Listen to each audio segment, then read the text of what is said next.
ನಮಸ್ಕಾರ ಆತ್ಮೀಯ ಪ್ರೇಕ್ಷಕರೇ, ಬಿಸಿ ಸುದ್ದಿ ನ್ಯೂಸ್ ಪೋರ್ಟಲ್ ಆಯೋಜಕತ್ವದಲ್ಲಿ ನಡೆಯುತ್ತಿರುವಂಥ ಕೋಟೆನಾಡಿನ ಕವಿಕಾವ್ಯ ಪರಿಚಯ ಕಾರ್ಯಕ್ರಮಕ್ಕೆ ತಮಗೆ ಅಭಿಮಾನದ ಸ್ವಾಗತ ಸುಸ್ವಾಗತ.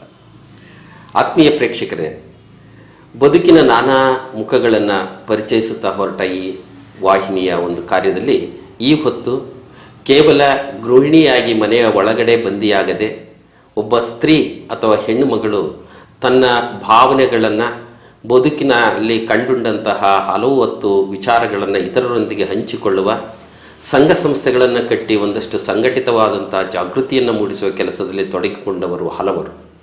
ಆ ನಿಟ್ಟಿನಲ್ಲಿ ಈ ಹೊತ್ತು ನಮ್ಮೊಂದಿಗಿರುವಂಥ ಕವಿಯತ್ರಿಯವರು ಚಿತ್ರದುರ್ಗದ ನಮ್ಮ ಒಂದು ವ್ಯಾಪಾರ ಕೇಂದ್ರದಲ್ಲಿ ಕೆಲಸವನ್ನು ಮಾಡ್ತಾ ಗಂಡನಿಗೆ ಸರಿಸಮನಾಗಿ ಹೋಲ್ಸೇಲ್ ವ್ಯಾಪಾರದಲ್ಲಿ ಹೆಗಲನ್ನು ಕೊಟ್ಟು ದುಡಿಯುತ್ತಿರುವಂತಹ ಸುಜಾತ ಪ್ರಾಣೇಶ್ ಅವರನ್ನು ಕಾರ್ಯಕ್ರಮಕ್ಕೆ ಬರಮಾಡ್ಕೊಳ್ತೇನೆ. ಮೇಡಮ್, ತಮಗೆ ಅಭಿಮಾನದ ಸ್ವಾಗತ. ನಮಸ್ಕಾರ ಸರ್. ಮೇಡಮ್, ಸುಜಾತ ಪ್ರಾಣೇಶ್ ಅವರು ಒಂದಷ್ಟು ಮನೆಯಲ್ಲಿ ಆರಾಮಾಗಿ ಸಂಸಾರ, ಮನೆ, ಪಾತ್ರೆ, ಅಡುಗೆ ಮನೆ, ನೆಂಟರಿಷ್ಟು ಇವ್ರ ಜೊತೆಯಲ್ಲಿ ಕಾಲ ಕಳೀಬಹುದಾದಂತಹ ದಿನಗಳನ್ನ ನೋಡ್ಕೋಬೋದಾಯಿತು. ಆದರೆ ತಮ್ಮ ಪತಿ ಹೋಲ್ಸೇಲ್ ವ್ಯಾಪಾರಸ್ಥರಾಗಿರುವ ಕಾರಣಕ್ಕಾಗಿ ಅವರಿನಗೆ ಜೊತೆಯಲ್ಲಿ ಒಂದಷ್ಟು ಕಳೀತಾ ಗ್ರಾಹಕರ ಜೊತೆ ಮಾತನಾಡ್ತಾ ನಿಮ್ಮ ಬದುಕನ್ನು ರೂಪಿಸಿಕೊಂಡಿದ್ದೀರಿ. ಹಾಗಾದರೆ ನಾವೀಗ ಮತ್ತೆ ವಾಪಸ್ ನಿಮ್ಮ ಬಾಲ್ಯದ ಕಡೆಗೆ ಹೋಗೋಣ. ನೀವು ಬಾಲ್ಯದಲ್ಲಿ ಹೇಗೆ ಬೆಳೆದು ಬಂದ್ರಿ? ನನ್ನ ತವರು ಮನೆ ಮೈಸೂರು. ಓಕೆ. ಅರಮನೆ ನಗರ ಮೈಸೂರಿನಲ್ಲಿ. ನಮ್ದು ಅಲ್ಲಿನೂ ಕೂಡು ಕುಟುಂಬ. ಅಪ್ಪ, ಚಿಕ್ಕಪ್ಪ, ಅಜ್ಜಿ, ಚಿಕ್ಕಮ್ಮ, ಚಿಕ್ಕಪ್ಪನ ಮಕ್ಕಳು, ನಾವಿಬ್ಬರೇ ಹೆಣ್ಣು ಮಕ್ಕಳು ನಮ್ಮ ತಂದೆಗೆ.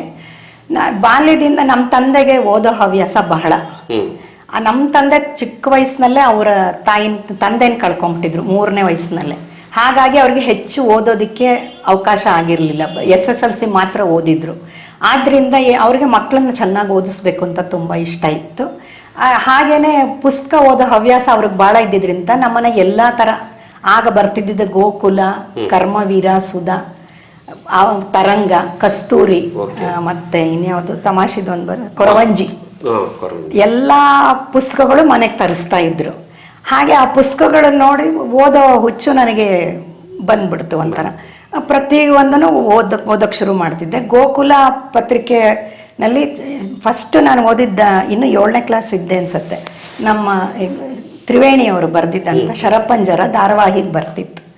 ಅದೇ ನನ್ನ ಓದಿದ ಮೊದಲನೇ ಕಾದಂಬರಿ 7ನೇ ಕ್ಲಾಸಲ್ಲಿದ್ದಾಗನೇ. ನನಗೆ ಕನ್ನಡದ ಬಗ್ಗೆ ಬಹಳ ಆಸಕ್ತಿ ಇತ್ತು. ಓದ್ತಾ ಅಯ್ಯೋ ಎಲ್ಲರೂ ಎಷ್ಟು ಚೆನ್ನಾಗಿ ಬರೀತಾರೆ, ನಾನು ಯಾಕೆ ಏನಾದರೂ ಬರಿಬಾರ್ದು ಅಂತ ಆವಾಗಲೇ ಒಂದು ತುಡಿತ ಮನಸ್ಸಿನಲ್ಲಿ. ಬಟ್ ಅದು ಕಾರ್ಯರೂಪಕ್ಕೆ ತಂದಿರಲಿಲ್ಲ. ಒಂದಿತ್ತು ಅನಿಸಿಕೆ ಮಾತ್ರ ಮನಸ್ಸಲ್ಲಿ. ಹಾಗೆ ನಂದು ಎಜುಕೇಷನ್ನು ಕನ್ನಡ ಮೀಡಿಯಮಲ್ಲೇ ಓದಿದ್ದು 7ನೇ ಕ್ಲಾಸ್ವರೆಗೂ. 8ನೇ ಕ್ಲಾಸಿಂದ ಇಂಗ್ಲೀಷ್ ಮೀಡಿಯಮ್ಗೆ ಬಂದೆ. ಕಾನ್ವೆಂಟ್ಗೆ ಹೋದ್ವಿ. ಮತ್ತು ಕಾಲೇಜಲ್ಲಿ ಮಹಾರಾಣೀಸ್ ಕಾಲೇಜಲ್ಲಿ ಅಲ್ಲೂ ಕನ್ನಡ ಮಾಧ್ಯಮ. ನನಗೆ ಕನ್ನಡದ ಒಳ್ಳೆ ಟೀಚರ್ಗಳೇ ಸಿಕ್ಕಿದ್ರು. ಹಾಗಾಗಿ ನನ್ನ ಕನ್ನಡ ಇನ್ನಷ್ಟು ಇಂಪ್ರೂವ್ ಆಗೋಕ್ಕೆ ಸಹಾಯ ಆಯಿತು ನನಗೆ. ಈ ಓದೋ ಹವ್ಯಾಸ ಮಾತ್ರ ಬಿಡಲಿಲ್ಲ. ಮತ್ತು ಅಪ್ಪ ಲೈಬ್ರರಿಯಿಂದ ಬುಕ್ಸ್ ತಂದು ಕೊಡ್ತಿದ್ರು. SL ಭೈರಪ್ಪ ಅವ್ರದ್ದು, MK ಅಂತರ ಎಲ್ಲ ಲೇಖಕರದ್ದು ಬಹಳಷ್ಟು ಪುಸ್ತಕಗಳನ್ನ ಓದಿದ್ದೆ. ಮತ್ತು ನನ್ನ ಜೊತೆಗಾತಿ, ನನ್ನ ಕಾಲೇಜಲ್ಲಿ ನನ್ನ ಕ್ಲಾಸ್ಮೇಟು ರಾಷ್ಟ್ರಕವಿ ಕುವೆಂಪು ಅವರ ತಮ್ಮನ ಮಗಳು ಸರಮೆ ಅಂತ ಇದ್ಲು. ಸೊ ಆ ಥರ ಒಂದು ಸಾಹಿತ್ಯದ ಒಂದು ಸರೌಂಡಿಂಗ್ಸ್ ನನಗೆ ಒಂಥರ ಸಿಕ್ಕಿದ್ರಿಂದ ಸಾಹಿತ್ಯದ ಬಗ್ಗೆ ಆಸಕ್ತಿ ಬೆಳೀತಾ ಹೋಯಿತು. ಆದರೆ ಆವಾಗ ನಮಗೆ ಅದನ್ನು ಎಕ್ಸ್ಪ್ರೆಸ್ ಮಾಡೋಕ್ಕೆ ತಿಳಿತಿರ್ಲಿಲ್ಲ. ಏನಾರ ಅನ್ಸಿದ್ರೆ ಬರೆಯೋದು, ಅದು ಎಲ್ಲಿ ಹಾಕ್ತಿದ್ದೆ ಅಂತ ಕಲೆಕ್ಟ್ ಮಾಡಬೇಕು, ಜೋಪಾನ ಮಾಡಬೇಕು ಅನ್ನೋದು ಕೂಡ ಆವಾಗ ನನಗೆ ಗೊತ್ತಿರಲಿಲ್ಲ. ಆಮೇಲೆ ಮದುವೆ ಆಗಿ ಚಿತ್ರದುರ್ಗಕ್ಕೆ ಬಂದೆ. ಅತ್ತೆ ಮನೇಲಿ ಕೂಡು ಕುಟುಂಬನೇ. ಎಲ್ಲರೂ 3 ಜನ, ನಾವು ಬಾರಗಿತ್ತಿರು, ನಾದ್ನೀರು ಎಲ್ಲರೂ ಇದ್ದರು. ಆ ಕೂಡು ಕುಟುಂಬದಲ್ಲಿ ನನಗೆ ಆವಾಗ ಏನಂದರೆ ಕೆಲಸ, ಮನೆ ತುಂಬ ಮಕ್ಕಳು ಎಲ್ಲರೂ ಇದ್ದಿದ್ದರಿಂದ ಕೆಲಸ ಎಲ್ಲ ಜಾಸ್ತಿ ಇರೋದ್ರಿಂದ ಮನಸ್ಸಿಗೆ ಹೀಗೀಗೆ ಅಂತ ಅನಿಸಿದ್ರು ಬರೆಯೋ ಅವಕಾಶ ಸಿಗ್ತಾ ಇರಲಿಲ್ಲ. ಅದರಲ್ಲೂ ಕೆಲಸದ ಸಮಯ ಮಾಡ್ಕೊಂಡು ಹಾಗೆ ಸಣ್ಣ ಸಣ್ಣ ಕಥೆಗಳು, ಕಾದಂಬರಿ ಎಲ್ಲ ಬರೆಯೋಷ್ಟು ಕೆಲಸ ಎಲ್ಲ ಮಾಡಿದ್ಮೇಲೆ ಏನೋ ಒಂದು ಪ್ಲಾಟ್ ಹೊಡೆದ್ರೂ ಕೂಡ ಬರೆಯೋಷ್ಟು ತಾಳ್ಮೆ ನನಗೆ ಇರ್ತಿರ್ಲಿಲ್ಲ. ಸಣ್ಣ ಸಣ್ಣ ಕಥೆಗಳನ್ನ ಮಾತ್ರ ಬರೆದು ಆವಾಗ ವನಿತಾ, ಆ ಥರ ತರಂಗ, ಆ ಥರ ಮ್ಯಾಗ್ಝೈನ್ಗಳಿಗೆ ಕಳಿಸ್ತಿದ್ದೆ. ಕೆಲವು ಅಡುಗೆ ರೆಸಿಪಿಗಳನ್ನೆಲ್ಲ ಬರೆದು ಕೂಡ ನಾನು ಕಳಿಸ್ತಾ ಇದ್ದೆ. ಆ ಥರ ಒಂಚೂರು ಬೆಳೆಸ್ಕೊಂಡೆ. ಆಮೇಲೆ ನನ್ನ ಮಕ್ಕಳು ದೊಡ್ಡವರು ಆಗ್ತಾ ಆಗ್ತಾ ನಮ್ಮಲ್ಲಿ ಎಲ್ರಿಗೂ ಮದುವೆ ಆಗಿ ನನ್ನ ಜವಾಬ್ದಾರಿಗಳು ಕಡಿಮೆ ಆಗ್ತಾ ಬಂದ ಹಾಗೆ ನನಗೆ ಸಾಹಿತ್ಯದ ಕಡೆ ಸ್ವಲ್ಪ ಜಾಸ್ತಿ ಗಮನ ಕೊಡೋಕ್ಕೆ ಸಾಧ್ಯ ಆಯಿತು. ಆವಾಗ ನನಗೆ ಯಾಕೆ ಅನ್ನಿಸ್ತೋ ಗೊತ್ತಿಲ್ಲ, ಜ್ಞಾನ ಕಥೆಗಳು ಅದರ ಸಣ್ಣ ಸಣ್ಣ ಕಥೆಗಳು ಬರ್ತಿದ್ವಿ, ಇದ್ದಕ್ಕಿದ್ದಂಗೆ ಕವನ ಬರಿಬೇಕು. ಕೆಲವು ಕವನಗಳೆಲ್ಲ ಓದಿದಾಗ ನಮ್ಮ ಭಾವನೆಗಳನ್ನ ಎಕ್ಸ್ಪ್ರೆಸ್ ಮಾಡೋಕ್ಕೆ ಕವನನೇ ಚೆನ್ನ ಅಂತ ಅನ್ಸುತ್ತೆ, ಕಡಿಮೆ ಪದಗಳಲ್ಲಿ. ಹಾಗಾಗಿ ಕವನಗಳನ್ನ ಬರೆಯೋಕ್ಕೆ ಶುರು ಮಾಡಿದೆ. ಆವಾಗ ನನಗೆ ಪ್ರಕೃತಿ ಬಗ್ಗೆ ತುಂಬ ಇಷ್ಟ, ಹಾಗಾಗಿ ಪ್ರಕೃತಿ ಮೇಲೆ ಒಂದಷ್ಟು ಕವನಗಳನ್ನ ಬರೆದೆ. ಆಮೇಲೆ ಅಮ್ಮನ ಬಗ್ಗೆ, ಅಪ್ಪನ ಬಗ್ಗೆ, ಎಲ್ಲ ಸಬ್ಜೆಕ್ಟ್ ಬಗ್ಗೆನೂ ಬರಿತಾ ಹೋದೆ. ಆಮೇಲೆ ಈ ಮೊಬೈಲ್ನಲ್ಲಿ ವಾಟ್ಸಪ್ ಶುರು ಆದಮೇಲೆ ಸ್ವಲ್ಪ ನಂದು ಎಲ್ಲ ಕಡೆ ಹೋಗೋಕ್ಕೆ ವಿಸ್ತಾರ ಜಾಸ್ತಿ ಆಯಿತು. ಎಲ್ಲ ಕಡೆ ಕಳ್ಸೋದಕ್ಕೆ ಕೆಲವು ಮ್ಯಾಗ್ಝೈನ್, ಮಂಡ್ಯದಿಂದ ಒಬ್ಬರು ಮುದ್ದೇಗೌಡ ಅಂತ, HN ಮುದ್ದೇಗೌಡ ಅಂತ ಇದ್ದಾರೆ, ಅವರು ಒಂದು ಜೀವನಾಡಿ ಅಂತ ಒಂದು ಮಾಸಪತ್ರಿಕೆ ಹೊರಡಿಸ್ತಾರೆ. ಅವರು ಒಂದ್ಸರ್ತಿ ಹೀಗೆ ಯಾವುದೋ ನಂದು ಕವನ ಓದಿ ನನಗೆ ಫೋನ್ ಮಾಡಿದ್ರು, ನೀವು ಚೆನ್ನಾಗಿ ಬರೀತೀರಾ ಮೇಡಮ್, ನಮ್ಮ ಪತ್ರಿಕೆಗೆ ಯಾಕೆ ಬರಿಬಾರ್ದು ಅಂತ. ಹಾಗಾಗಿ ಅವ್ರ ಪತ್ರಿಕೆಗೆ ಅವಾಗ ಬರೀತಿರ್ತೀನಿ. ಈ ಜುಲೈ ತಿಂಗಳು ಮಾಸಪತ್ರಿಕೆಯಲ್ಲಿ ನಂದೊಂದು ಕವನ ಕನ್ನಡದ ಬಗ್ಗೆ ಬರೆದಿದೆ, ಅದೊಂದು ಕವನ ಬಂದಿದೆ. ಇದು ಒಂದಷ್ಟು ನಿಮ್ಮ ಸಂಸ್ಮರಣೆಯ ಕೆಲವು ತುಣುಕುಗಳು. ನನ್ನದೊಂದು ಪ್ರಶ್ನೆ ಏನು ಅಂತ ಹೇಳಿದ್ರೆ, ಆ ಹೊತ್ತು 7ನೇ ತರಗತಿಯಲ್ಲಿದ್ದಂತ ಸುಜಾತ ಮೇಡಮ್ ಸಾಹಿತ್ಯದ ಬಗ್ಗೆ ಒಲವು ಮೂಡಿಸ್ಕೊಂಡ್ರು. ಇವತ್ತಿನ ಮಕ್ಕಳು 7ನೇ ಕ್ಲಾಸ್ ಪಠ್ಯನೇ ಓದಿ ಅದನ್ನ ಪರೀಕ್ಷೆ ಬರೆಯಕ್ಕೆ ಒದ್ದಾಡ್ತಿದ್ದಾರೆ. ಹಾಗಾದ್ರೆ ಈ ಸ್ಥಿತ್ಯಂತರ ಏನಿದೆಯಲ್ಲ, ಆ ಹೊತ್ತಿನ ಕಾಲಘಟ್ಟ, ಇವತ್ತಿನ ಕಾಲಘಟ್ಟದ ವಿದ್ಯಮಾನ, ನೀವು ಬಹುಶಃ ನಿಮ್ಮ ಸಹಪಾಠಿಗಳು ಅಥವಾ ನಿಮ್ಮ ಸಂಬಂಧಿಕರ 7ನೇ ತರಗತಿಯ ಮಗುವನ್ನು ನೋಡಿದಾಗ ನಿಮ್ಗೆ ಏನು ಅನ್ಸುತ್ತಮ್ಮ? ಈಗ ಏನಾಗೋಗಿದೆ ಅಂದರೆ, ಫಸ್ಟು ಮಕ್ಕಳಿಗೆ ಏನಾಗುತ್ತೆ, ಎಲ್ಲರ ಮನೇಲೂ ಹಾಗೆ, ಎಲ್ಲರೂ ತಂದೆ ತಾಯಿ ಇಬ್ಬರು ದುಡಿಯೋ ಅಂಥವ್ರು ಆಗ್ಬಿಟ್ಟಿದ್ದಾರೆ. ಹಾಗೆ ಕೆಲ್ಸಕ್ಕೆ ಹೋಗೋ ಧಾವಂತ. ಪುಟ್ಟ ಮಕ್ಕಳಿಗೆ ಒಂದು ತಿನ್ಸೋ ಉಣಿಸೋ ಕೆಲಸದಲ್ಲಾಗಲಿ ಅಥವಾ ಅವ್ರಿಗೆ ಕೂರಿಸಿ ಏನಾರ ಓದೋ ಹವ್ಯಾಸ ಬೆಳೆಸೋದಾಗ್ಲಿ ಅವ್ರಿಗೆ ಸಮಯ ಇಲ್ಲದೆ ಇರೋದ್ರಿಂದ ಬೆಳ್ಸಕ್ ಅವ್ರಿಗೆ ಆಗ್ತಿಲ್ಲ. ಮತ್ತೇನ್ ಮಾಡ್ತಾರೆ, ಕೈಗೆ ಮೊಬೈಲ್ ಕೊಟ್ಬಿಟ್ಟು ಅದ್ರಲ್ಲಿ ಗೇಮ್ ಆಡ್ಕೊ ಅಂತ ಹೇಳ್ತಾರೆ. ಅದ್ ಆಡ್ತಾ ಮಕ್ಳು ತಿನ್ಸ್ಬಿಟ್ರೆ ತಿನ್ಬಿಡ್ತಾರೆ, ಇಲ್ಲಾಂದ್ರೆ ಅವ್ರು ತಿನ್ಸೋದೇ ಒಂದು ದೊಡ್ಡ ಕೆಲಸ ಆಗ್ಬಿಡುತ್ತೆ. ಹೀಗಾಗಿ ಏನಾಗೋಗಿದೆ, ಆ ಮಕ್ಕಳಿಗೆ ನಾವು ಕಲಿಸ್ದೆ ಅದು ಬರಲ್ಲ. ನಾವು ಮಾಡಿದ್ರೆ, ಈಗ ನಾವು ಓದು ಅಂತ ಹೇಳೋ ಬದಲು ನಾವು ಪುಸ್ತಕ ಇಟ್ಕೊಂಡು ಕುತ್ಕೊಂಡ್ರೆ ಅವರು ಪುಸ್ತಕ ಇಟ್ಕೊಂಡು ಅನುಕರಣೆ ಮಾಡ್ತಾರೆ ಮಕ್ಕಳು. ಅದು ಈಗ ನಾವು ನಮ್ಮನ್ನ ಅನುಕರಣೆ ಮಾಡ್ಬೇಕು ಅಂದ್ರೆ ನಾವೇನ್ ಮಾಡ್ತೀವಿ, ಆಫೀಸ್ ಕೆಲಸ ಮುಗಿಸ್ಕೊಂಡು ಮನೇಲಿ ಕುತ್ಕೊಂಡು ನಾವು ಮೊಬೈಲ್ ಇಟ್ಕೊಂಡ್ರೆ ಮಕ್ಕಳು ಅದನ್ನೇ ಮಾಡ್ತಾರೆ, ಇಲ್ಲ ಟಿವಿ ನೋಡ್ತಾರೆ. ಹಂಗ ಅಥವಾ ಹೊರಗಡೆ ಮಕ್ಕಳ ಜೊತೆ ಪ್ರಪಂಚದ ಜೊತೆ ಬೆರಿಬೇಕು ಮಾಡ್ಬೇಕು ಅನ್ನೋದು ಬಹಳ ಕಡಿಮೆ ಆಗ್ಬಿಟ್ಟಿದೆ. ನಾವು ಚಿಕ್ಕನ್ನಲ್ಲಿ ನಮ್ಮ ರೋಡಲ್ಲಿರೋ ಮಕ್ಕಳ ಜೊತೆ ಎಲ್ಲ ಸೇರಿ ಎಷ್ಟು ಸಂತೋಷವಾಗಿ ಆಟ ಆಡ್ತಿದ್ವಿ, ಎಲ್ಲ ಮಾಡ್ತಿದ್ವಿ. ನಮ್ಮ ಬಾಲ್ಯ ಎಷ್ಟು ಚೆನ್ನಾಗಿತ್ತು, ಈಗಿನ ಮಕ್ಕಳ ಬಾಲ್ಯ ಒಂದು 4 ಗೋಡೆಗಳ ಮಧ್ಯ ಸೀಮಿತ ಆಗ್ಬಿಟ್ಟಿದ್ಯಲ್ಲ ಅನ್ನೋ ತರ ಅನ್ಸ್ಬಿಡುತ್ತೆ. ಅಲ್ಲ, ಬಾಲ್ಯದ ಒಂದಷ್ಟು ನೆನಪುಗಳನ್ನು ಹೇಳೋದಾದ್ರೆ, ಆ ಮಕ್ಳು ಅಂತಾರೆ ನಿಮ್ಗೆ ಇಂಗ್ಲಿಷ್ ಬರಲ್ಲ, ನಿಮಗೆ ಕಂಪ್ಯೂಟರ್ ಜ್ಞಾನ ಇಲ್ಲ, ನಮ್ಮ ಬಾಲ್ಯನೇ ಬಹಳ ಚೆನ್ನಾಗಿದೆ ಅಂತ ನಮ್ಮನ್ನ ಚುಡಾಯಿಸುವಂತ ಸಂದರ್ಭಗಳು ಇದೆ. ಅಂದ್ರೆ ಒಂದು ಕಾಲಘಟ್ಟದಲ್ಲಿದ್ದಂತಹ ವ್ಯವಸ್ಥೆ ಮತ್ತೊಂದು ಕಾಲಘಟ್ಟಕ್ಕೆ ಬರುವಾಗ ಅದು ಸ್ಥಿತ್ಯಂತರ ಆಗೋದು ಸಹಜ. ಆದ್ರೆ ಅದ್ರ ಮಧ್ಯನೂ ಒಂದಷ್ಟು ಪೋಷಕರು ಮತ್ತು ಶಿಕ್ಷಕರ ಸಂಸ್ಕಾರವಂತ ಬದುಕನ್ನು ಕಟ್ಟಿಕೊಟ್ರೆ ಉತ್ತಮ ವ್ಯಕ್ತಿತ್ವವನ್ನು ರೂಪಿಸ್ಕೊಳ್ಬಹುದು ಅನ್ನೋದು ನಿಮ್ಮ ಆಶಯ. ಹೌದು ಸರ್, ಖಂಡಿತ. ಜೊತೆಗೆ ನೀವು ಗೃಹಿಣಿಯಾಗಿ ಬಿಡುವನ್ನ ತಗೊಂಡು ಇದೆಲ್ಲ ಮಾಡಿ ಒಂದು ಚಿತ್ರದುರ್ಗದ ಆರ್ಯವೈಶ್ಯ ಸಾಹಿತ್ಯ ಪರಿಷತ್ತಿನ ಅಧ್ಯಕ್ಷರಾಗಿ ಕೆಲಸವನ್ನು ಮಾಡ್ತಾ ಇದ್ರಿ. ಅದರ ಜೊತೆಗೆ ನಿಮ್ಮ ಬೇರೆ ಬೇರೆ ಸಂಘಟನೆಗಳ ಸಂಪರ್ಕ, ನಿಮ್ಮ ತೊಡಗುವಿಕೆಯಲ್ಲಿ ನಿಮ್ಮ ಸ್ನೇಹಿತರ ಸಹಕಾರ ಹೇಗಿತ್ತು? ಬಹಳನೇ ಚೆನ್ನಾಗಿದೆ ಸರ್. ಈಗ ನಮ್ಮ ಸಾಹಿತ್ಯ ಪರಿಷತ್ತಿನಲ್ಲಾಗ್ಲಿ ನಾವು ಪದಾಧಿಕಾರಿಗಳಿಗೆ ಯಾರೆಲ್ಲ ತಗೊಂಡಿದ್ದಾರೆ ಅವರೆಲ್ಲ ನಾವು ಮೀಟಿಂಗ್ ಮಾಡ್ತೀವಿ, ತಿಂಗಳಿಗೊಂದ್ಸರ್ತಿ 2 ತಿಂಗಳಿಗೊಂದ್ಸರ್ತಿ ಮಾಡಿ ಏನು ಕಾರ್ಯಕ್ರಮಗಳು ಮಾಡ್ಬೋದು. ಈ ಯಾವುದೇ ಒಂದು ಹಬ್ಬ ಹರಿದಿನದ ಬಗ್ಗೆ ಆಗಲಿ, ಒಂದು ಆಧ್ಯಾತ್ಮಿಕದ ಬಗ್ಗೆ ಆಗಲಿ, ಅಥವಾ ಬೇರೆ ಯಾವುದೇ ಒಂದು ಸಮಾಜಮುಖಿ ಕೆಲಸ ಮಾಡೋ ಬಗ್ಗೆ ಆಗಲಿ, ಎಲ್ಲರೂ ಚರ್ಚೆ ಮಾಡಿ ಯಾವ ಕಾರ್ಯಕ್ರಮ ನಾವು ಮಾಡ್ಬೋದು ಅಂತ ಒಂದು ಕಾರ್ಯಕ್ರಮ ರೂಪಿಸ್ಕೊಂಡು ಅದಕ್ಕೆ ತಕ್ಕಂತೆ ಕಾರ್ಯಕ್ರಮ ಮಾಡ್ತಾ ಹೋಗ್ತೀವಿ. ಕೆಲವು ದೊಡ್ಡ ಕಾರ್ಯಕ್ರಮ ಅಂತ ಪ್ರತಿ ವರ್ಷ ನವೆಂಬರ್ ತಿಂಗಳಲ್ಲಿ ಕನ್ನಡದ ಹಬ್ಬ ಅಂತ ಒಂದು ಕಾರ್ಯಕ್ರಮ ಮಾಡ್ತೀವಿ. ಅದರಲ್ಲಿ ಎಲ್ಲ ಶಾಲಾ ಮಕ್ಕಳಿಗೆ, ಗೃಹಿಣಿಯರಿಗೆ, ಅವ್ರಿಗೆಲ್ಲ ಸ್ಪರ್ಧೆಗಳನ್ನ ಏರ್ಪಡಿಸ್ತೀವಿ. ಕನ್ನಡದ ಬಗ್ಗೆನೇ ಕೊಡ್ತೀವಿ. ಕೊಟ್ಬಿಟ್ಟು ಅದರಲ್ಲಿ ಬಹುಮಾನ ವಿತರಣೆ ಎಲ್ಲ ಮಾಡಿ ಕನ್ನಡದ ಬಗ್ಗೆ ಅವ್ರಿಗೆ ಅರಿವು ಮೂಡ್ಲಿ ಅನ್ನೋ ಕಾರಣಕ್ಕೋಸ್ಕರ ಈ ತರ ಸೇವೆ ಮತ್ತು ಸಾಧನೆ ಅಷ್ಟೇ, ಸಾಧಕರನ್ನು ಗುರುತಿಸೋದು. ಸುಮಾರು ಒಂದು ಎಲ್ಲ ಈಗ ನಮಗೆ ಸಪೋರ್ಟ್ ಮಾಡ್ತಾರಲ್ಲ, ವಾಸವಿ ಸ್ಕೂಲಲ್ಲಿ ಒಬ್ರು ಸುರೇಶ್ ಸರ್ ಅಂತ ಒಬ್ರು ಮೇಷ್ಟ್ರು ಇದ್ದಾರೆ, ಅವರು ಸಪೋರ್ಟ್ ತಗೊಳ್ತೀವಿ. ಅವರು ಕೆಲವು ಸ್ಕೂಲ್ಗಳಿಗೆ, ಶಾಲೆಗಳಿಗೆ ಹೋಗ್ಬಿಟ್ಟು ಅವರ ಹೆಡ್ ಮೇಸ್ಟರ್ ಹತ್ರ ಮಾತಾಡಿ ನಿಮ್ಮ ಶಾಲೆಯಿಂದ ಒಂದು 8-10 ಮಕ್ಕಳನ್ನ ಕಳಿಸಿ ಕಾಂಪಿಟೇಷನ್ ಇದೆ ಸಬ್ಜೆಕ್ಟ್ ಕೊಟ್ಟು ಹೇಳಿಬಿಟ್ಟು ಅವರು ಒಂದು 8-10 ಶಾಲೆ ಹೋಗಿ ಬರ್ತಾರೆ. ಎಲ್ಲ ಶಾಲೆ ಮಕ್ಕಳನ್ನ ಕರೆಸಿ 2 ಕ್ಯಾಟಗರಿ ಮಾಡ್ತೀವಿ, ಜೂನಿಯರ್ ಸೀನಿಯರ್ ಅಂತ. ಅವ್ರಿಗೆ ಅವರ ವಯಸ್ಸಿಗೆ ತಕ್ಕಂತೆ ನಾವು ಸ್ಪರ್ಧೆಗಳನ್ನ ಕೊಡ್ತೀವಿ. ಆ ಸ್ಪರ್ಧೆಗಳಲ್ಲಿ ಅವರು ಕಾಂಪೀಟ್ ಮಾಡಿದ್ಮೇಲೆ ಅದು ಕೆಲವು ಶಾಲೆ ಮಕ್ಕಳು ಕನ್ನಡದಲ್ಲಿ ನಿಜವಾಗ್ಲೂ ತುಂಬಾನೇ ಬುದ್ಧಿವಂತರಿದ್ದಾರೆ. ಅವ್ರು ಬರ್ದಿರೋದನ್ನ ಓದುವಾಗ ಮಾಡುವಾಗ ಗೊತ್ತಾಗತ್ತೆ ನಮಗೆ. ಕೆಲವು ಮಕ್ಕಳಿಗೆ ಬರಲ್ಲ, ಅದು ಡಿಪೆಂಡ್ಸ್ ಅಷ್ಟೇ, ಏನು ಮಾಡೋಕ್ಕಾಗಲ್ಲ. ಶಾಲೆ ವಾತಾವರಣ ಇರ್ಬೋದು, ಮನೆ ವಾತಾವರಣ ಇರ್ಬೋದು. ಆದರೆ ಚೆನ್ನಾಗಿ ಅವರು ಕನ್ನಡದ್ದೆಲ್ಲ ಬರೆದಾಗ ತುಂಬ ಸಂತೋಷ ಆಗುತ್ತೆ. ಈಗಲೂ ಅಷ್ಟ್ರ ಮಟ್ಟಿಗೆ ಚೆನ್ನಾಗಿ ಕಲ್ತಿದಾರಲ್ಲ ಅನ್ನೋದು ತಿಳ್ಕೊಂಡಾಗ ಒಂದು ಸಂತೋಷ ಆಗುತ್ತೆ. ಅಂದ್ರೆ ಮಕ್ಕಳ ಭಾವನೆಗಳನ್ನ ಮತ್ತು ವ್ಯಕ್ತಿತ್ವವನ್ನು ಪ್ರೋತ್ಸಾಹಿಸೋ ಕೆಲಸವನ್ನ ಮಾಡ್ತಾ ಇದ್ದೀವಿ.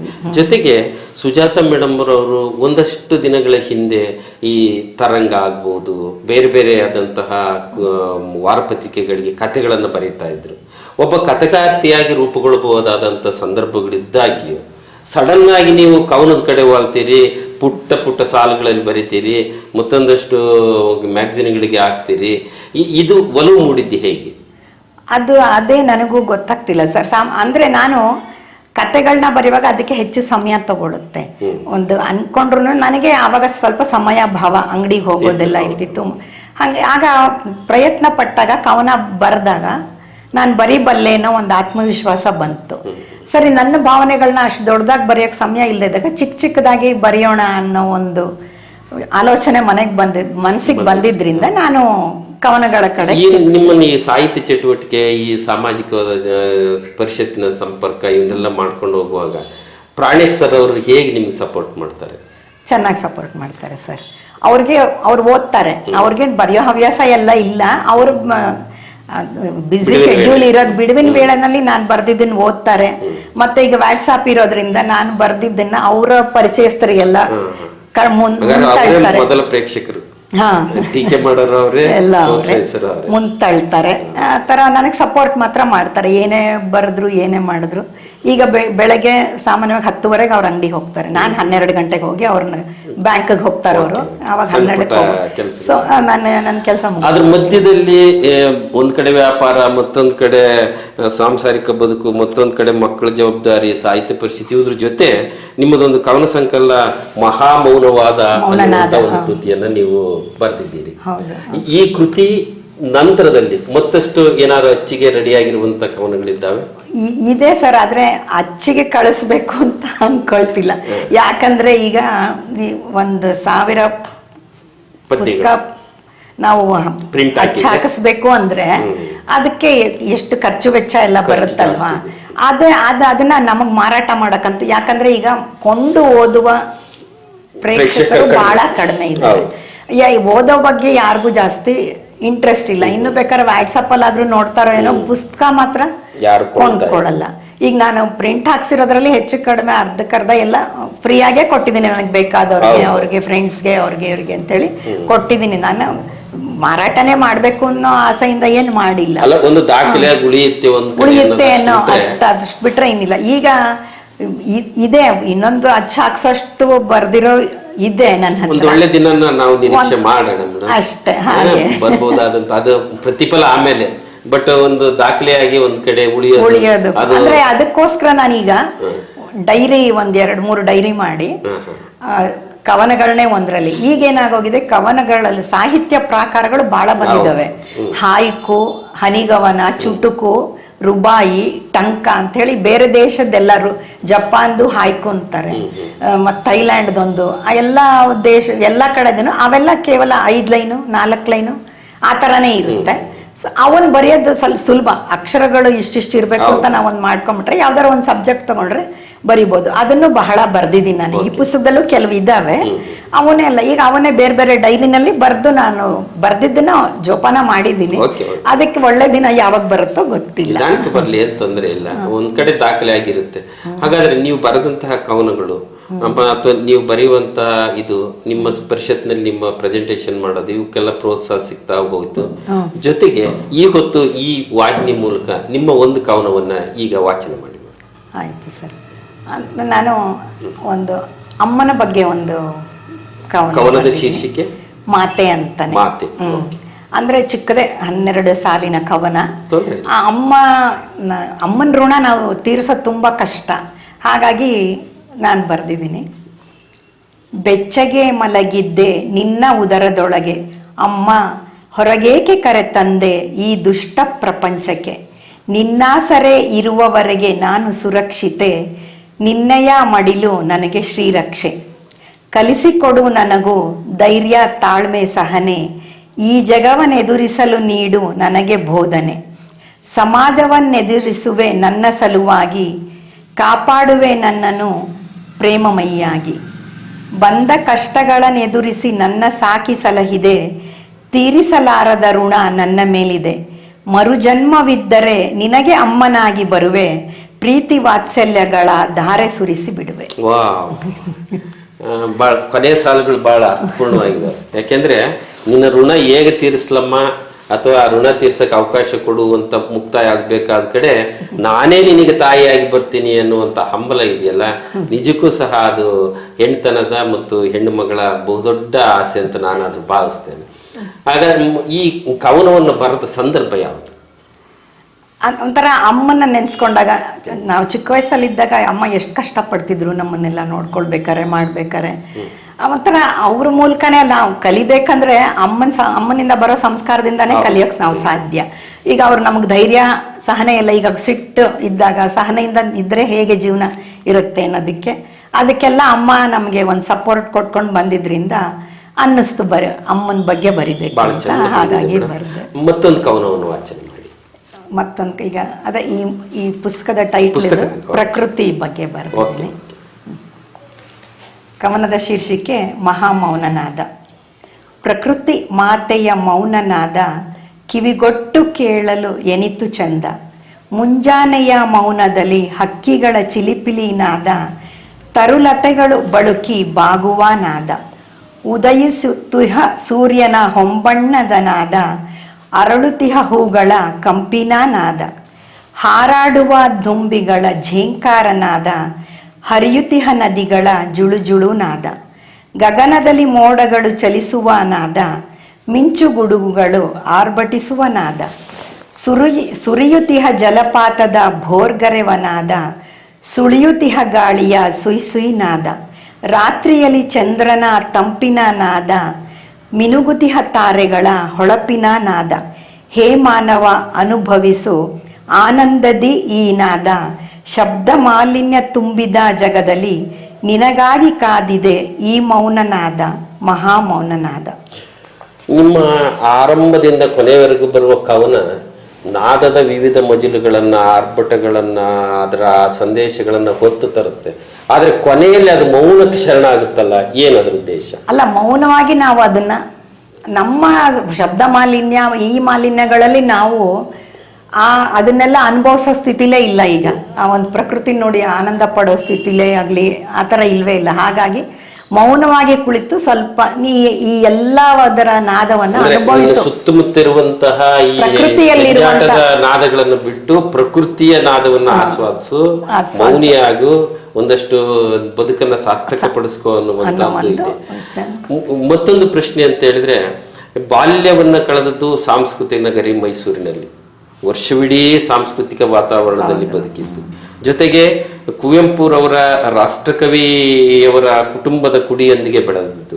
ನೀವು ಯಾವತ್ತಾದ್ರೂ ಆ ಮನೆತನಕ್ಕೆ, ಅಂದ್ರೆ ಆ ವಾತಾವರಣದಲ್ಲಿ ಕುಟುಂಬದ ಬಳಿ ಹೋಗಿದ್ದು, ಅಲ್ಲಿಯ ಉಪಚಾರವನ್ನು ನೋಡಿದ್ದು ಉಂಟು? ಒಂದು ಬಾರಿ ಮಾತ್ರ ಫ್ರೆಂಡ್ಸ್ ಎಲ್ಲರೂ ಅವ್ರ ಮನೆಗೆ ಹೋಗಿದ್ವಿ. ಅಂತ ತುಂಬಾನೇ ಒಂಥರ ಸುಸಂಸ್ಕೃತ ಕುಟುಂಬ ಅವ್ರದ್ದು. ಎಲ್ಲರನ್ನೂ ಬಹಳ ಚೆನ್ನಾಗಿ ಪ್ರೀತಿ ವಾತ್ಸಲ್ಯದಿಂದ ಮಾತಾಡಿಸ್ತಿದ್ರು. ಅವಾಗ ಒಂದು ಹೆಮ್ಮೆ, ರಾಷ್ಟ್ರಕವಿ ತಮ್ಮನ ಮಗಳು ಅವಳ ಜೊತೆ ನಮ್ ಗೆಳೆತನ ಇದೆ ಅನ್ನೋದು ಒಂಥರ ನಮ್ಗೆ ಹೆಮ್ಮೆ ಆಗ್ತಿತ್ತು. ಈಗಲೂ ಅವ್ರ ಜೊತೆ ಫೋನಲ್ಲೂ ಮತ್ತೊಂದ್ರಲ್ಲ ಸಂಪರ್ಕ? ಇಲ್ಲ ಸರ್, ಕಾಲೇಜ್ ಬಿಟ್ಮೇಲೆ ಅವಾಗೆಲ್ಲ ಫೋನ್ಗಳೆಲ್ಲ ಇರ್ಲಿಲ್ವಲ್ಲ ಸರ್. ಅವಳು ಈಗ ಅಮೆರಿಕದಲ್ಲಿ ಇದ್ದಾಳಂತೆ, ಹಂಗ್ ವಿಷಯ ಗೊತ್ತಾಯ್ತು. ಇನ್ನೊಬ್ಳು ಸವಿತಾ ಅಂತ ಒಬ್ಳು ನನ್ನ, ಒಂದು ವೇಳೆ ಅಮೆರಿಕದಲ್ಲಿರುವಂತಹ ಕುವೆಂಪುರವ್ರ ಮಗಳು ಇದ್ದಕ್ಕಿದ್ದಾಗೆ ಫೋನ್ ಮಾಡಿ ನಿಮ್ಮನ್ನ ಅಮೆರಿಕಕ್ಕೆ ಕರೆದ್ರೆ ಏನನ್ಸುತ್ತೆ? ಆಶ್ಚರ್ಯ ಆಗತ್ತೆ, ಉಳಿದಿದೆ ಅನ್ನೋದು. ಅಂದ್ರೆ ಈ ಸ್ನೇಹ ಉಳಿದಿದೆ ಅನ್ನೋದಕ್ಕೆ ಒಂದು ಏನಂದ್ರೆ, ಈಗ ನಾವು 7ನೇ ಕ್ಲಾಸ್, ಈಗ ನಾನು ಮದುವೆ ಆಗಿ ಬಂದೆ 43 ವರ್ಷ ಆಯ್ತು ಸರ್ ದುರ್ಗಕ್ಕೆ ಬಂದು. ನಾನು 1ರಿಂದ 7ವರೆಗೂ ಗೋಪಾಲಸ್ವಾಮಿ ಶಿಶು ವಿಹಾರ ಅಂತ ಓದಿದ್ದು ನಾನು ಮೈಸೂರಿನಲ್ಲಿ. ನಟ ವಿಷ್ಣುವರ್ಧನ್ ಕೂಡ ನನ್ನ ಶಾಲೆಯಲ್ಲೇ ಓದಿದ್ದು, ನನಗಿಂತ 4 ವರ್ಷ ಸೀನಿಯರ್. ನಮ್ಮನೆ ಈಗ ಮೇನ್ ರೋಡಲ್ಲಿ ನಮ್ಮನೆ ಇತ್ತು, ಕ್ರಾಸ್ ರೋಡಲ್ಲಿ ವಿಷ್ಣುವರ್ಧನ್ ಮನೆ ಇತ್ತು. ಚಿಕ್ಕ ವಯಸ್ಸಲ್ಲಿ ಅವರನ್ನು ನೋಡಿದ್ದೆ. ಹಾಗಾಗಿ ಆ ಶಾಲೆಯ ಫ್ರೆಂಡ್ಸು ಈಗ ಕನೆಕ್ಷನ್ನೇ ಇರಲಿಲ್ಲ. 7ನೇ ಕ್ಲಾಸ್ ಬಿಟ್ಟ ಮೇಲೆ ಎಲ್ಲರೂ ಬೇರೆ ಬೇರೆ ಶಾಲೆಗಳು, ಬೇರೆ ಬೇರೆ ಕಾಲೇಜ್ಗಳು. ಹಾಗಾಗಿ ಈಗ ಒಂದು 2 ವರ್ಷದಿಂದ ನಾವು 20 ಜನ ಸೇರಿದೀವಿ. 7ನೇ ಕ್ಲಾಸ್ವರೆಗೂ ಓದಿದ ಫ್ರೆಂಡ್ಸು. ಒಂದು ವಾಟ್ಸಪ್ ಗ್ರೂಪ್ GSS ಸ್ವಿ ಪುನರ್ಮಿಲನ ಅಂತ ಒಂದು ಗ್ರೂಪ್ ಮಾಡಿಕೊಂಡು ಸೇರಿದ್ದೀವಿ. ಅದು ಮೈಸೂರಲ್ಲಿ ಒಂದು ಗೆಟ್ ಟುಗೆದರ್ ಕೂಡ ಮಾಡಿದ್ವಿ ಎಲ್ಲರೂ ಸೇರಿ, ಫ್ರೆಂಡ್ಸ್ ಎಲ್ಲ. ಅದು ತುಂಬಾ ಸಂತೋಷ ಕೊಡುತ್ತೆ. ಮುಖ ಗುರುತೇ ಸಿಗಲ್ಲ ಎಷ್ಟೋ ಜನ, ಅಷ್ಟು ವರ್ಷದಿಂದ ಒಬ್ರನ್ನೊಬ್ರು ನೋಡಿರ್ಲಿಲ್ಲ. ಅಲ್ಲಿ ನೋಡಿದಾಗ ನೀನಾ ಅಂತ ಮಾಡಿ ಆ ಶಾಲೆಗೆ ಹೋಗಿದ್ವಿ ಎಲ್ಲರೂ. ನಾವು ಓದಿದ ಶಾಲೆಗೆ ಹೋಗಿ ಅವ್ರನ್ನ ಅಲ್ಲಿರೋ, ಈಗ ಯಾರೂ ಇಲ್ಲ. ನಾನೇ 70 ವರ್ಷ ಈಗ ನನಗೆ. ನಾನೇ ಈ ವಯಸ್ಸು ಅಂದಾಗ ನಮ್ಮ ಟೀಚರ್ಸ್ ಇರ್ತಾರೆ ಅನ್ನೋದು ಯಾವುದು ಇಲ್ಲ. ಬಟ್ ನಾವು ಓದಿದ್ದು ಏನು ಬಿಲ್ಡಿಂಗ್ ಇದೆ ಅದು ಹಾಗೇ ಇದೆ. ಸುತ್ತಲೂ ಕಟ್ಟಿದ್ದಾರೆ ಈಗ, ಹೊಸ ಬಿಲ್ಡಿಂಗ್, ಕಾಲೇಜೆಲ್ಲ ಕಟ್ಟಿದ್ದಾರೆ ಈಗ. ಆಗ 7th ವರೆಗೂ ಮಾತ್ರ ಇತ್ತು. ಆದ್ರೂ ಒಂದು ತುಂಬಾ ಸಂತೋಷ. ಅವರು ತುಂಬಾ ಸಂತೋಷವಾಗಿ ನಮ್ಮನ್ನೆಲ್ಲ ರಿಸೀವ್ ಮಾಡಿ ವೆಲ್ಕಮ್ ಮಾಡಿ ಸತ್ಕರಿಸಿದ್ರು. ಅದು ತುಂಬಾ ಸಂತೋಷ. ಅಂದ್ರೆ ನಿಜವಾದ ಅರ್ಥದಲ್ಲಿ ಗುರುಪೂರ್ಣಿಮೆಯನ್ನ ಸ್ಮರಿಸಿಕೊಳ್ಳುವಂತ ಒಂದು ಸಂದರ್ಭ ಇವತ್ತು ಅಂತ ನಾನು ಭಾವಿಸ್ತೇನೆ. ನಿಮ್ ಗುರುಗಳನ್ನ ನೆನಪು ಮಾಡ್ಕೊಂಡದ್ದು, ಸ್ನೇಹಿತರ ಜೊತೆ ಒಡನಾಡಿದ್ದು, ಆ ಹೊತ್ತಿನ ಆ ಸಂದರ್ಭ, 45 ವರ್ಷಗಳ ಈ ಸುದೀರ್ಘ ಪಯಣದಲ್ಲಿ ಕೋಟೆನಾಡು ನಿಮ್ಗೆ ಏನ್ ಅನ್ಸುತ್ತೆ? ಕೋಟೆನಾಡು ನನಗಿಷ್ಟಾನೆ ಸರ್. ಕೋಟೆನಾಡು ಕೂಡ ನನಗಿಷ್ಟಾನೆ. ಅಲ್ಲಿಯ ವಾತಾವರಣ ಅಲ್ಲಿ ತಂಪು, ಇಲ್ಲಿ ಬಿಸಿಲು. ಬಂದ ಹೊಸರಲ್ಲಿ ಸ್ವಲ್ಪ ಅಡ್ಜಸ್ಟ್ ಆಗೋವರೆಗೂ ಸ್ವಲ್ಪ ಕಷ್ಟ ಅನಿಸ್ತಿತ್ತು.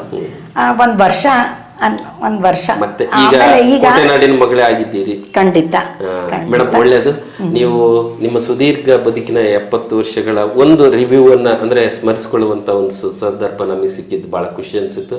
ನಮ್ಮ ಕರೆಗೆ ಹೋಗ್ಬಿಟ್ಟು ಈ ಕಾರ್ಯಕ್ರಮಕ್ಕೆ ಬಂದಿದ್ದೀರಿ. ಬಿಸಿ ಸುದ್ದಿ ವಾಹಿನಿ ಬಳಗದ ಪರವಾಗಿ ನಿಮಗೆ ಹೃದಯಪೂರ್ವಕ ವಂದನೆಗಳು. ಧನ್ಯವಾದಗಳು ಸರ್. ನನಗೂ ಈ ಒಂದು ಅವಕಾಶವನ್ನು ಕೊಟ್ಟು ನನ್ನ ಭಾವನೆಗಳನ್ನ, ಅನಿಸಿಕೆಗಳನ್ನ ನಿಮ್ಮ ಮುಂದೆ ಹಂಚ್ಕೊಳ್ಳೋಕೆ ಅವಕಾಶ ಸಿಗಿದ್ದಕ್ಕೆ ನನಗೂ ಬಹಳ ಸಂತೋಷ. ಧನ್ಯವಾದಗಳು. ಆತ್ಮೀಯ ಪ್ರೇಕ್ಷಕರೇ, ಮತ್ತೊಬ್ಬ ಕವಿ ಮಿತ್ರರೊಂದಿಗೆ ಮತ್ತೆ ಭೇಟಿಯಾಗ್ತೀನಿ. ಅಲ್ಲಿವರೆಗೂ